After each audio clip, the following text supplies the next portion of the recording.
Hello friends, this is Akhilesh Tripathi and welcome to your favorite judiciary channel target for IQ।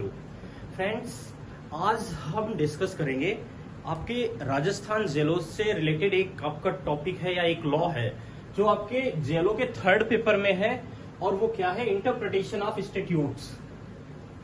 ये एक ऐसा syllabus है राजस्थान जेलों में जो एक अबूझ पहेली की तरह है, मतलब it's just like a puzzle. क्योंकि सबसे बड़ा चैलेंज यही होता है जब हम इसको पढ़ना स्टार्ट करते हैं कि ये इस पे क्या पढ़ा जाए, क्या इसका सिलेबस होगा। बिकॉज जो बाकी लॉज हैं, अगर आपका देखिए उस सिलेबस में कॉन्स्टिट्यूशन है, सबने पता है कि 395 आर्टिकल्स हैं और पार्ट 1 से लेके लास्ट तक पढ़ते जाना है। क्या है, एक दायरा फिक्स है, आपका CRPC है, IPC है, आपने सेक्शन पढ़ने हैं और ऑर्डर्स पढ़ना है। CRPC के सारे चैप्टर्स और सेक्शंस पढ़ने हैं, एविडेंस एक्ट है, लिमिटेशन एक्ट है। लेकिन इसके साथ ये है ना कि इंटरप्रिटेशन ऑफ स्टैट्यूट्स, बहुत सारे विद्यार्थी ऐसे हैं, बहुत सारे स्टूडेंट जिन्होंने हमसे भी बार बार पूछ रहे थे, चर्चा किया कि सर इसका मतलब क्या होता है और इसके अंतर्गत क्या पढ़ा जाएगा, कैसे पढ़ा जाएगा। तो देखिए, इसका जो सिलेबस मैंने डिफाइन किया है या मैंने जो बनाने का प्रयास किया है, आपके जेएलओ के अकॉर्डिंग किया है। आपके जेएलओ के पिछले जो 2 पेपर आए थे, अगर देखा जाए, एक आपका जेएलओ का पेपर हुआ था 2013 और एक 2019, तो उसमें भैया इसकी अच्छी खासी भूमिका रही है। 2013 में इससे 43 क्वेश्चन पूछे गए हैं, 43 questions asked in 2013 and 42 questions asked in your 2019 examination. So after taking a glimpse of both papers, we conclude that average 40 marks asked with your this section and that is interpretation of statutes। आपके इस खंड से लगभग 40 से 45, थोड़ा बहुत कम ज्यादा, मतलब 40 to 45 यहां से पूछा जाएगा। और जेलो जैसे हाई स्कोरिंग मार्क एग्जाम के लिए ये बहुत ही ज्यादा इंपॉर्टेंट है, मतलब इसके बिना आप सिलेक्शन नहीं सोच सकते हो। तो इसी आधार पे हमने देखा कि इसमें क्या क्या पूछा गया है, कहां से पूछा गया है। क्योंकि देखिए, इंटरप्रिटेशन ऑफ इंस्टीट्यूट्स का सबसे पहले सिलेबस से पहले तो हम यही बता दें कि इसका मतलब क्या होता है। तो इसका मतलब अब हम अपने से तो बनाएंगे नहीं, इसके मतलब के लिए हमने सबसे पहले देखा क्या, भारत सरकार का जो विधि मंत्रालय है, मिनिस्ट्री ऑफ लॉ जो था गवर्नमेंट ऑफ इंडिया का, इसके द्वारा एक डिक्शनरी, एक लीगल डिक्शनरी या विधिक शब्दावली प्रस्तुत की जाती है। उसमें इसकी व्याख्या दी गई है। अगर बात किया जाए इंटरप्रिटेशन की पहले, कि इंटरप्रिटेशन को क्या कहा गया है, तो वहां पर इंटरप्रिटेशन से तात्पर्य निर्वचन से है, निर्वचन। और दूसरा अगर देखा जाए कि स्टैट्यूट से क्या है, तो स्टैट्यूट्स का मतलब दिया गया है कानून या परिनियम। ठीक है भैया, तो इससे एक चीज ये करिएगा कि ये कानूनों का निर्वचन करना है, उनका इंटरप्रिटेशन करना है। एक चीज ये कंफर्म रहिएगा। अब स्टैट्यूट्स को कहीं जगह पे संविधि कहा गया है, संविधिक कहा गया है, संवैधानिक कहा गया है, बहुत सारी चीजें, तो हमें किसी उसमें नहीं पढ़ना है। मोटा मोटा ये जान लेना है कि कानून, anything which is related to law और any legal documents, that is statutes. वो आपका जो है स्टैट्यूट्स है और उसी का इंटरप्रिटेशन किया जाता है इस पार्ट में। ठीक है, तो ये तो हुआ परिभाषा इस खंड की कि इसका अर्थ क्या होता है। मतलब जितनी भी विधियां हैं आपके विधि में, आपके लीगल सेक्टर में या लॉ में, उनका जो इंटरप्रिटेशन करना ही है आपका संविधियों का निर्वचन या कानूनों का निर्वचन। अब दूसरी चुनौती आती है कि इतना बड़ा क्षेत्र है, इतना व्यापक क्षेत्र है, इसमें क्या क्या पढ़ा जाएगा भाई, सारी विधियों का निर्वचन कैसे करना है, क्या करना है, तो उसको क्लासिफाई किया है। और अकॉर्डिंग टू सिलेबस मैंने एक प्रयास किया है कि सारे टॉपिक्स जो अब तक पूछे गए हैं 2 साल में राजस्थान बोर्ड कमीशन के द्वारा, उनको मैंने यहाँ पे शामिल करने का एक कोशिश किया है कि लगभग वो सारे टॉपिक आपके सामने रखे जाए, ताकि आपको एक आइडिया मिल जाए कि क्या क्या आपके सिलेबस में है और क्या क्या आपको यहां से पढ़ना है। तो पहली चीज देखा जाए यहाँ पे, तो सबसे पहला तो यही वर्ड है इंटरप्रिटेशन और कंस्ट्रक्शन। यहां से प्रश्न सबसे ज्यादा आता है इंटरप्रिटेशन। पहला देखा जाए तो इंटरप्रिटेशन एंड कंस्ट्रक्शन। ठीक है, हिंदी में देखा जाए तो इसका मतलब होता है निर्वचन और अर्थान्वयन। निर्वचन और अर्थान्वयन मतलब, अर्थान्वयन का मतलब उसका अर्थ का अन्वयन करना, अर्थान्वयन होता है कंस्ट्रक्शन। अब इसमें देखिए, आप बहुत सारे लॉ पढ़ते हैं, कितने लॉ पढ़े होंगे, उनके सारे वेयर एक्ट में बहुत सारी चीजें दी रहती हैं जिन्हें हम पता नहीं होता है कि इनका मतलब क्या है, लेकिन हम उन्हें पढ़ लेते हैं, याद कर लेते हैं। जैसे कहीं कहीं पे आपको शॉर्ट टाइटल मिलेगा, लिखा हुआ है शॉर्ट टाइटल, और कहीं पे लॉन्ग टाइटल दिया गया है, कहीं पे प्रियम्बल दिया गया है, कहीं पे आपके मार्जिनल नोट्स दिए गए हैं, हेडिंग्स ऑफ सेक्शंस दिए गए हैं, या आपके इंटरप्रिटेशन क्लास होते हैं जिसे डिफिनीशन कहा जाता है। हर लॉ का ये बड़ा इंपॉर्टेंट सेक्शन होता है क्योंकि यहां से प्रश्न पूछता है इंटरप्रिटेशन क्लास से।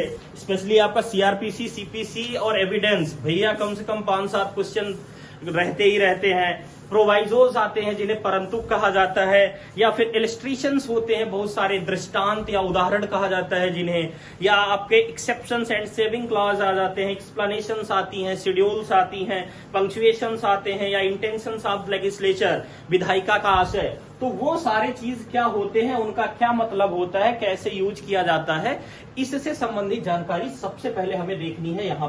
यहां से प्रश्न आपका लगातार आया है दोनों साल में। दूसरे टॉपिक की बात किया जाए तो आपका फिर आएगा इसका क्या, वर्गीकरण, क्लासिफिकेशन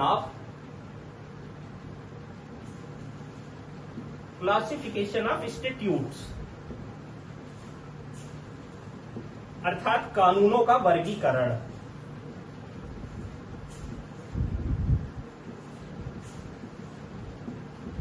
अब देखिए, अगर आप कोई भी विधि पढ़ते हैं, कोई भी कानून पढ़ते हैं, तो आपको ये पता है ना कि सारे कानूनों की प्रकृति एक तरह से नहीं है। हर कानून को उसकी आवश्यकता और उसकी नीड के अकॉर्डिंग बनाया गया है, तो उनकी प्रकृति भी अलग अलग है। जैसे ड्यूरेशन के आधार पे, इसमें अगर देखा जाए तो आपके कानून बनाए जाते हैं ड्यूरेशन के आधार पे, मतलब टाइम। ड्यूरेशन के आधार पे आपके कुछ टेम्पोरेरी होते हैं और कुछ आपके परमानेंट होते हैं। दूसरा अगर देखा जाए तो मेथड के आधार पे, मतलब तरीकों के आधार पे, इसमें एक आपका मैंडेटरी हो गया, एक मैंडेटरी हो जाता है, एक डायरेक्टरी होता है, निर्देशात्मक। उसके बाद में ऑब्जेक्ट के आधार पे होता है, मतलब उद्देश्य के आधार पे। अब उद्देश्य तो बहुत सारे हो सकते हैं, लगभग मुझे जो मिला है अब तक लगभग 13 या 14 कैटेगरी होती है इनकी। जैसे आप इसमें देख लीजिए, आप कोडिफाइड हो गया, कंसोलिडेटिंग हो गया, रेमेडियल हो गया, एक्सप्लेनेटरी हो गया, एटसेट्रा, ऐसे होते हैं, तो वो भी इसमें पढ़े जाते हैं। अगला होता है कि कैसे लागू करने के आधार पे, मतलब एक्सटेंट ऑफ एप्लीकेशन, इस पे भी लॉ बनता है। इसमें आपका पब्लिक लॉ हो गया और प्राइवेट लॉ हो गया। तो कौन सा लॉ किस कैटेगरी में आएगा, उसको कैसे पढ़ना है, क्या करना है, ये सारी चीजें, मतलब इसका क्लासिफिकेशन आता है आपका जो सेकंड नंबर पे सिलेबस है। सेकंड के बाद में अगर थर्ड देखा जाए तो भैया आप उसके बारे में बता दिए कि कैसे होता है, क्लासिफिकेशन कर दिए। अब क्या होगा, अब उसके जनरल प्रिंसिपल्स, उसमें क्या सामान्य सिद्धांत यूज किए जाते हैं विधियों में, हम वो पढ़ेंगे। The third is general principles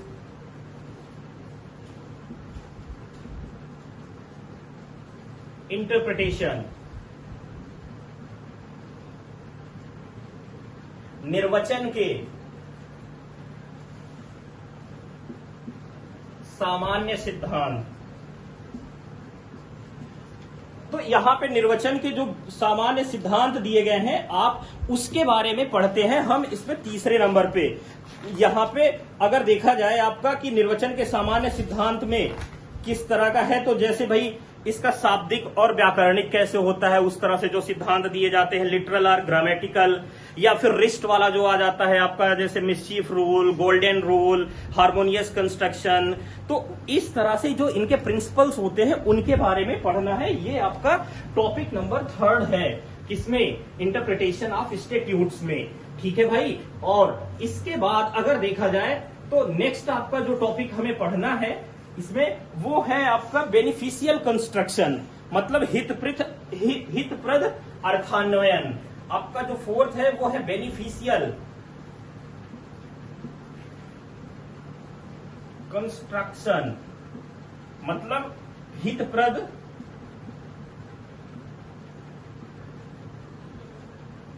अर्थान्वयन। ये आपका आएगा भैया फोर्थ नंबर पे, ठीक है।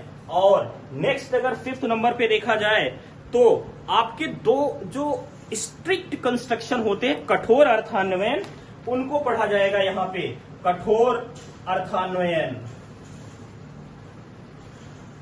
अब ये स्ट्रिक्ट कैसे होते हैं भाई? समाज में जो विधि बनाना है, अगर आप कठोर नहीं बनाएंगे तो लोगों के मन में उसके प्रति कोई भय नहीं होगा या अनुशासन नहीं व्याप्त होगा। और जब भय और अनुशासन ही नहीं व्याप्त है तो उस विधि का मतलब क्या है? ठीक है, fear and discipline makes man perfect, और वही लॉ का मोटिव भी होता है, बेंथम ने कहा है। तो यही चीज यहाँ पे दो आधार पे इनके जो बनाए हैं, एक आपका पिनल हो गया, जैसे जितने पिनल कोड हैं, और दूसरे आपके हो गए फिस्कल, मतलब पिनल स्टैट्यूट्स,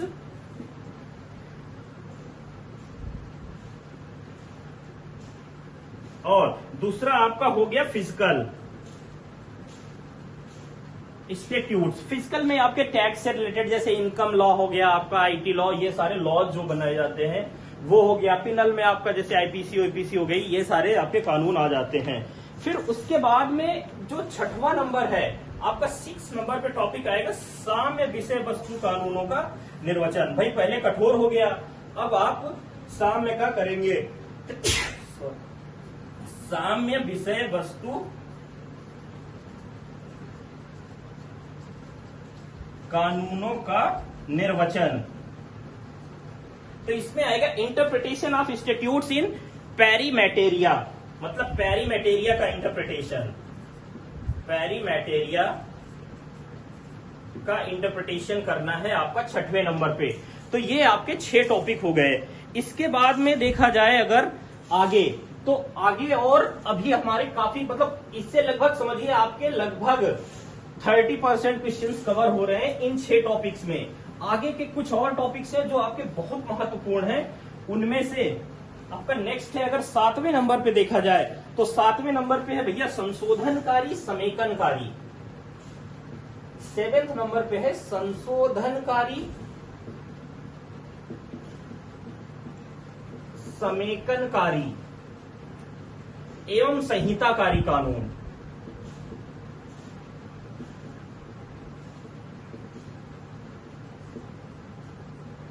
मतलब अमेंडिंग समेकन, कंसोलिडेटिंग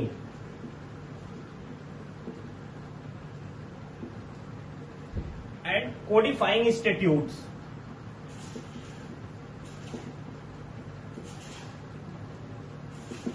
ये आपका 7वें नंबर पे आएगा। फिर आपके आएंगे अधिनियमितियां, जो इनएक्टमेंट है 8वें नंबर पे, यहां से भी प्रश्न पूछा गया है। अधिनियमितियां मतलब amendments,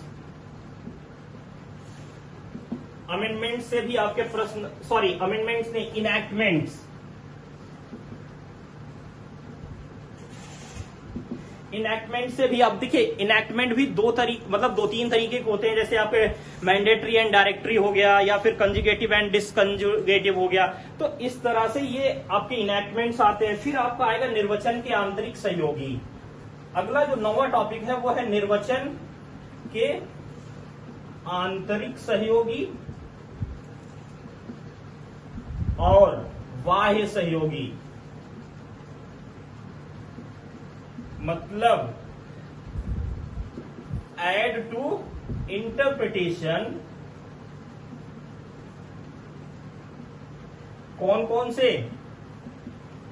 internal, external. Internal aid to interpretation और एक्सटर्नल एड टू इंटरप्रिटेशन, ये आपका 9th नंबर पे आएगा।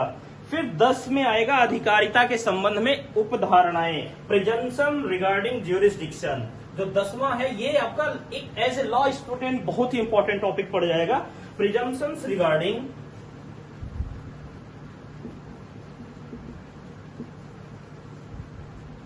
रिगार्डिंग ज्यूरिसडिक्शन, अर्थात अधिकारिता के संबंध में, अधिकारिता के संबंध में उपधारणाएं। ये आपका 10वां टॉपिक है जो मोस्ट इंपॉर्टेंट आता है। इसके बाद 2-3 टॉपिक और हैं जहां से प्रश्न लगातार पूछा गया है। उसमें अगर देखा जाए साथियों आपका, तो अगला आपका 11वें नंबर पे जो आता है इंटरप्रिटेशन ऑफ स्टैट्यूट्स में, वो हमें देखना रहता है इसमें विधान का प्रारंभ, निरसन एवं पुनरुज्जीवन। विधान का प्रारंभ, निरसन एवं पुनरुज्जीवन, ये आएगा आपका कमेंसमेंट,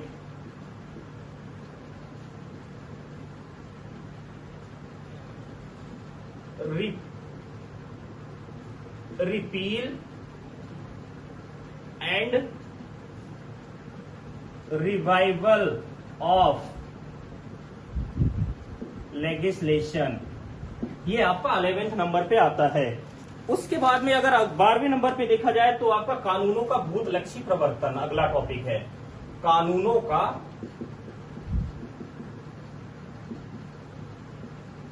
भूतलक्षी प्रवर्तन, यानी retrospective operations of statutes, retrospective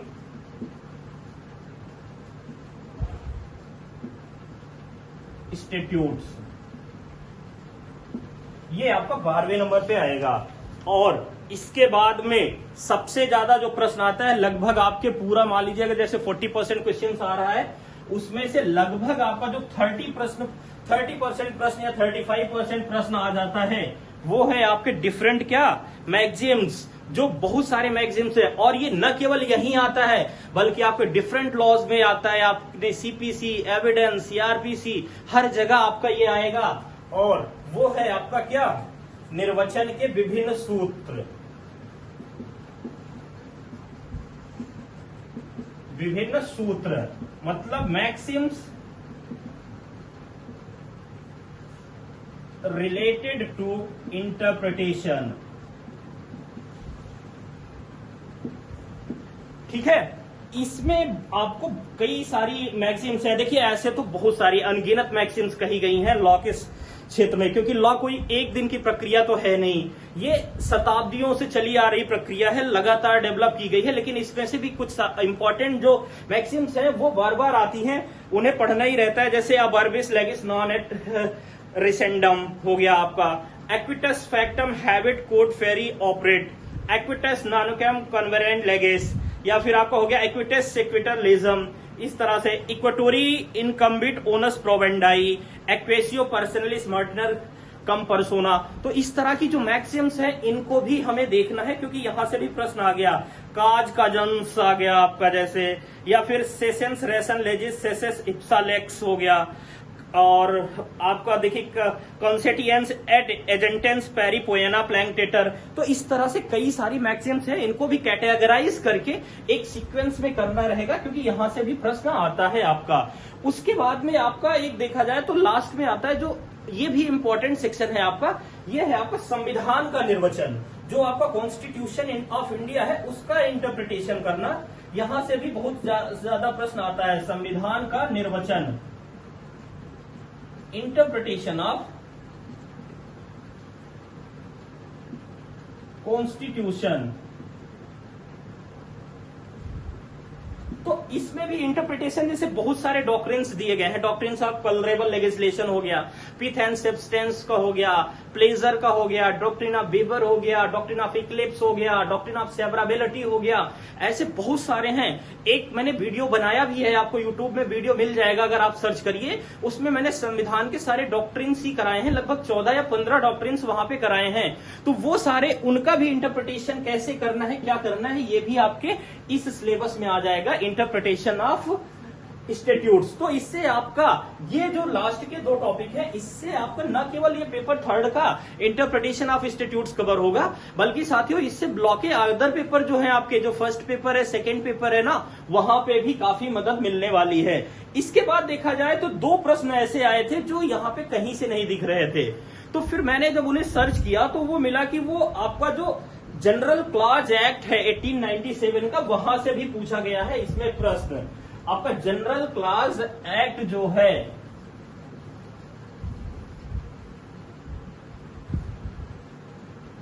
general clause act, और ये है आपका 1897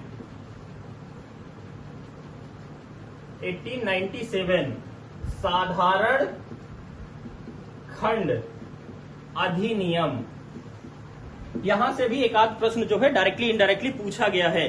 तो इस तरह से ये आपका एक सिलेबस या एक एरिया या एक पेरिफेरी है जिसके अंदर राजस्थान जेएलओ में प्रश्न पूछा गया है आपके पेपर 3 इंटरप्रिटेशन ऑफ इंस्टीट्यूट्स में। तो उन्हीं लास्ट ईयर के पेपर के आधार पे मैंने एक सिलेबस ड्रॉ करने का प्रयास किया है, और ऐसा मैं उम्मीद करता हूं कि ये डेफिनेटली जब आप पढ़ेंगे तो आपको इससे बड़ी हेल्प मिलेगी टॉपिक कवर करने में, क्योंकि इससे आपको एक दायरा पता चल जाएगा कि हाँ हमें ये चीजें पढ़नी है इसके तहत, और ये आपकी जो स्टडी है या आपकी जो प्रिपरेशन है उसे काफी आसान बनाएगा और डेफिनेटली आपको आपके सिलेक्शन के काफी करीब ले जाएगा। तो आज के वीडियो में दोस्तों इतना ही, बाकी हम मिलते हैं एक नए वीडियो में एक नए डिस्कशन के साथ। Thank you very much.